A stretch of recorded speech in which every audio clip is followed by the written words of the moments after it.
Howdy,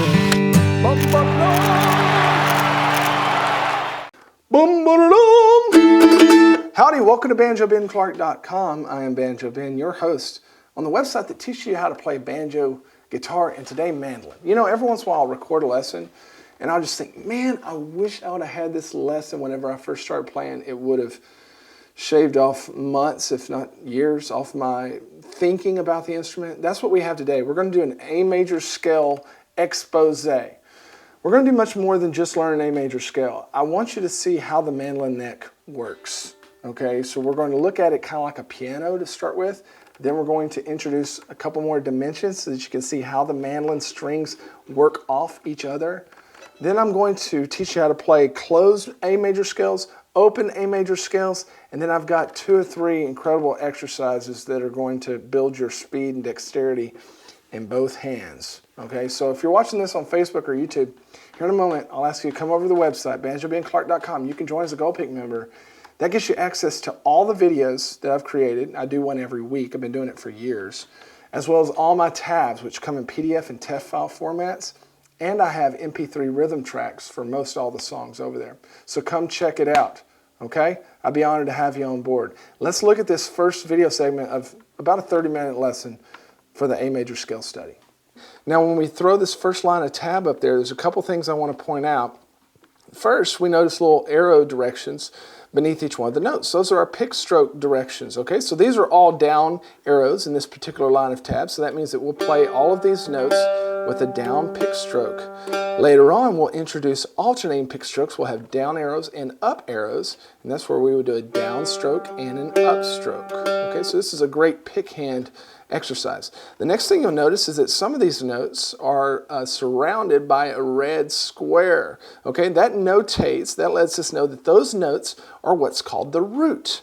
Okay, we're looking at the A major scale, so the root note of an A major scale is, you guessed it, an A note. Okay, so we see that we find one on the 2nd fret of that G string, also all the way up on the 14th fret. Oops, way up there. Okay, we're going to get up there. Now what I want to do first is lay out the A major scale like you would see it on a piano. Okay, one of the things that kind of confuses people about stringed instruments is we have all these different sets of strings. When I look at a piano, which is the instrument that I started on, it makes much more sense to me because it's linear. You just have one plane that you're looking at here. Whereas like on a mandolin, it's almost like we're looking at 4 different piano necks that all start at different places. So for now, I want us to ignore the first 3 sets of strings and just concentrate on this 4th string here, this G string. And I want to look at what a major scale looks like, particularly an A major scale, when played on that G string. So we're going to start on an A note, which is the 2nd fret. This is a G string, so the 1st fret would be a G sharp, and then an A. Now our formula for a major scale, I want you to remember this. It's not hard. Whole, whole, half, whole, whole, whole, half. Whole, whole, half, whole, whole, whole, half. Okay? And what I'm talking about when I say that, those are the increments that we're going to climb up the neck in. Okay? And they refer to steps. A whole step is when you skip 1 fret and go to the next one. That's what's considered a whole step. So a whole step would be from 2nd fret to 4th fret, or 3rd fret to 5th fret, or 4th to 6th. A half step would simply be 1 fret to the next, also known as chromatic. So 2nd to 3rd, 3rd to 4th, 4th to 5th, 5th back down to 4th would be going down a half step. So when we talk about a major scale and I say whole, whole, half, whole, whole, whole, half, okay, that's the pattern we're going to use. So when we start on our root note, we're going to use that pattern, whole, whole, half. So we're going to do a whole step first, so we're going to go up to 4. Then we're going to do another whole step, so we're going to go up to 6. Whole, whole, half. Now we're going to do a half step up to 7. And then the rest of the formula is whole, whole, whole, half. So whole, whole, whole, half. And I've got that written out there for you, but that's, you know, if you were looking at a piano neck, a whole step would be from 1 white key, skipping a black key to the next white key, or a black, skipping a white, going to the next black. That's what we are looking at here. We're going to start on that 2nd fret, then to the 4th, then to 6th, then to 7th, then we move up 9, 11, 13, 14. Now, if we wanted to practice that, the main reason I give you that is just so you can kind of see it, see what a major scale looks like all played on one string. But if we wanted to practice playing that, let's play the 2nd fret with our index finger, 4th fret with our middle, 6th fret with our ring, 7th fret with our pinky, and then we're going to shift up and we're going to put our index now on the 9th fret, 9, 11 with our middle, 13 with our ring, 14 with our pinky. Then we can come back down.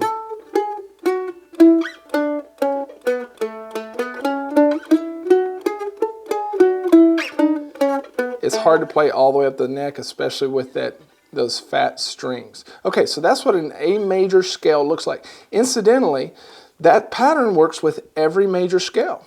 Okay, so if we wanted to play a B major scale all on one string, we could just start on a B note and do the same thing. Whole, whole, half, whole, whole, whole, half. Same thing. Now let's look at this linear octave scale starting on our next A note. Guess where our next A note is on the mandolin? Well, we happen to have an A string on the mandolin. It's the 2nd string here, and that's tuned to an A note. Okay, so that's going to be our root. As we see there, measure 5. Let me get it in tune. So now let's apply that same pattern, except now starting on the open string. Okay, you remember our pattern? Whole, whole, half, whole, whole, whole, half. 2 wholes, a half, 3 wholes, and a half. So we're starting there on our root. Let's do 2 wholes and then a half. Well, there's our first whole step. Open to 2nd fret. Another whole, skip, 4th fret. Now a half, so 5th fret. Now we've got whole, whole, whole, half. There's a whole step up to the 7th. Up to the 9th is a whole. Up to the 11th is a whole, and then another half. So let's try that again.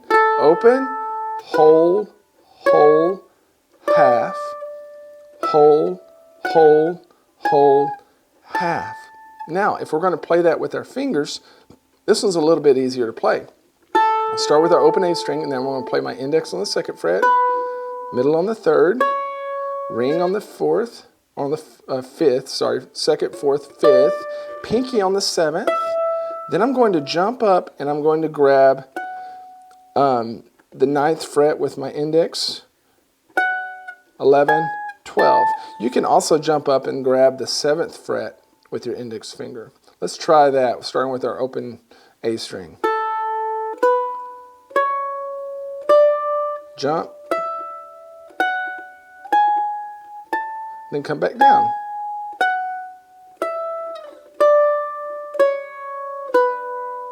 A little quicker.